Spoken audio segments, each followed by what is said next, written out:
在商业世界里，如果你听到有人要免费赠送10万件内衣，你的直觉是什么？这人疯了吧？这肯定要把家底赔光啦！当时这位商人打出广告时，同行都在等着看笑话，毕竟内衣不是餐巾纸，它有布料成本，有加工费，有包装费，更别提那惊人的仓储和人工。按照市价1件300元计算，这等于白送了3000万元的货值。但3个月后，那些等着看笑话的人全傻眼了。这位商人不仅没有倒闭，反而开着豪车，手里握着10万名女性精准消费数据，背包里还放着300万元的现金存利。他究竟是怎么做到的？今天就让我们来拆解这个让无数人掉入陷阱，却又心甘情愿买单的经典商业案例——邮费裂变模式。在影片开始之前，如果你是第一次来到这里，你可以先订阅这个频道，并打开旁边的小铃铛。我每个礼拜都会用简短几分钟的影片跟几则小故事，帮大家解读及理解富人的行为模式以及思维。就算你很忙，也能慢慢的由内在开始强大。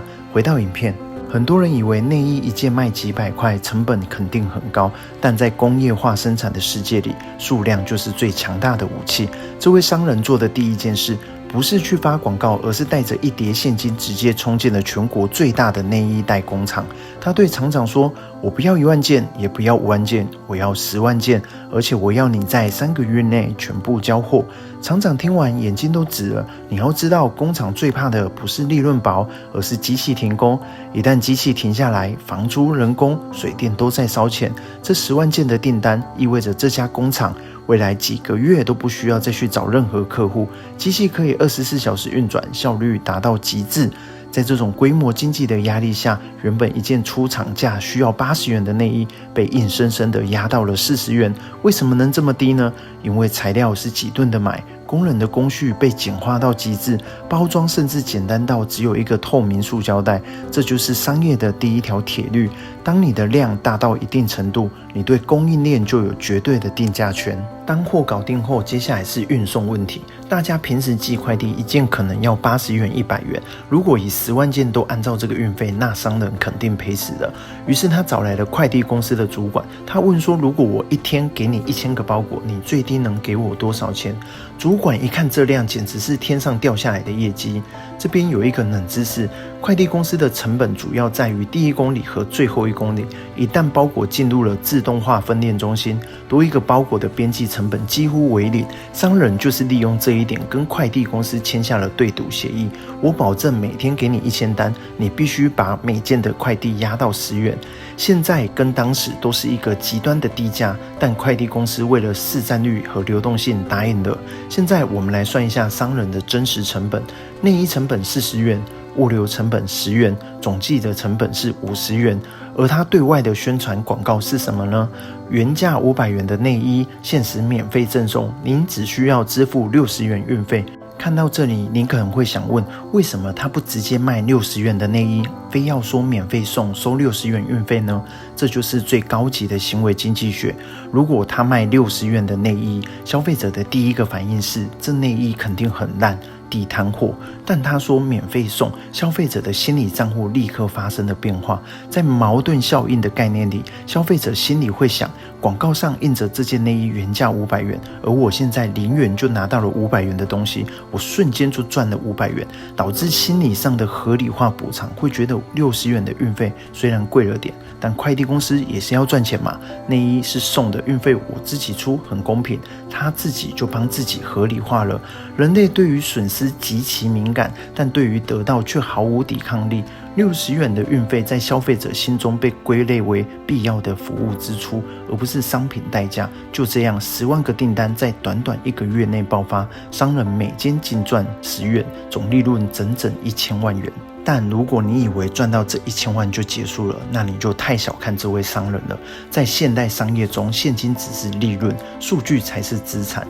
这10万件内衣送出去后，商人手里握了一份名单，这份名单可不是路边随便买来的电话号码，而是具备以下特征的黄金数据：1. 女性用户，内衣受众； 2. 有网购习惯，会操作线上领取； 3. 对价格敏感且爱占便宜，会为了免费的产品付运费； 4.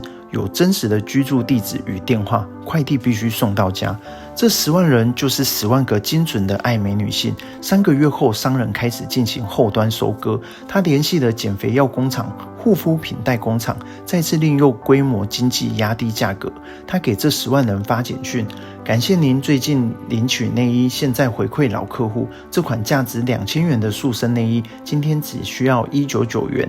因为有过第一次的免费领取的信任基础，这10万人的转化率高得惊人。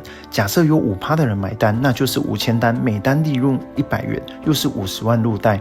这就是所谓的前端引流，后端获利。内衣只是个引子，后面的产品才是真正的印钞机。讲完这个故事，我们回过头来思考，为什么我们会被这种手法吸引？身为创业者，我们可以从中学到3个核心点：一、跨界获利。卖内衣的不一定是靠内衣赚钱，他可能是在卖快递，也有可能是在卖数据。2、重新定义成本，你的产品成本不只是材料，还包括获客成本。如果是送一件产品就能让你换到一个终身客户，那这件产品就是你最便宜的广告。3、设计你的钩子，你的生意里有没有一个让客户无法拒绝，甚至觉得不买就亏了的引流品？而作为消费者，我们要警惕，天底下没有白吃的午餐。当你觉得自己占了便宜时，往往你才是那个被交易的商品。这就是商业的本质，谁能掌握人性的弱点，谁就能掌握财富的密码。真正厉害的人从来都不只是看懂局，而是学会设局。这整个案例最关键的不是内衣，也不是运费，而是注意力。这位商人掌握的是10万人的注意力。在这个时代，最稀缺的早就不是商品，而是你愿不愿意为了这个东西停下来看一眼。所以他做的第一件事不是赚钱，而是降低你的决策门槛。当门槛低到你几乎不用思考时，你就已经进入了他的系统。这就是为什么免费这2个字这么可怕，它让你以为没有风险，却在不知不觉中付出了注意力、资料，甚至是信任。而一旦信任建立，交易只是时间的问题。你可以把这一切想成一个漏斗，最上层是用免费吸引人，中间用体验去建立信任，最底层才是真正的利润。大多数的人只看见了入口，却没发现自己正在往下走。当你开始理解这些逻辑，你的视角会开始改变。你不再只是做选择的人，而是开始看见选择是怎么被设计出来的。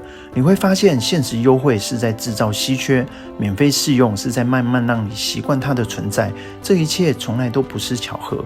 很多人一辈子都在追着优惠跑，也有人开始思考，为什么优惠会这样设计？当你从消费者走向设计者，你就已经站在不同的位置了。而这个10万件内衣的故事，其实每天都在我们身边上演。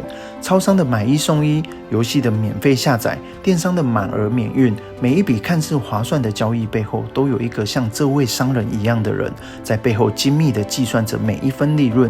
下次当你看到免费这2个字，不妨停下来想一想，这件产品的成本在哪里？它的运费背后藏着什么？它真正想要的真的是那几块钱的差价吗？如果你能看透这一层，你就已经脱离了被收割的底层，开始具备了真正的财商思维，而这才是这个故事真正想告诉你的事。今天的分享就到这边，这个频道会分享一些书籍以及财商思维，还有人性弱点，那些很多人都在经历却没有发现的小细节。喜欢这样的内容，记得打开小铃铛。这里是小九南南，我们一起慢慢成长，拜拜。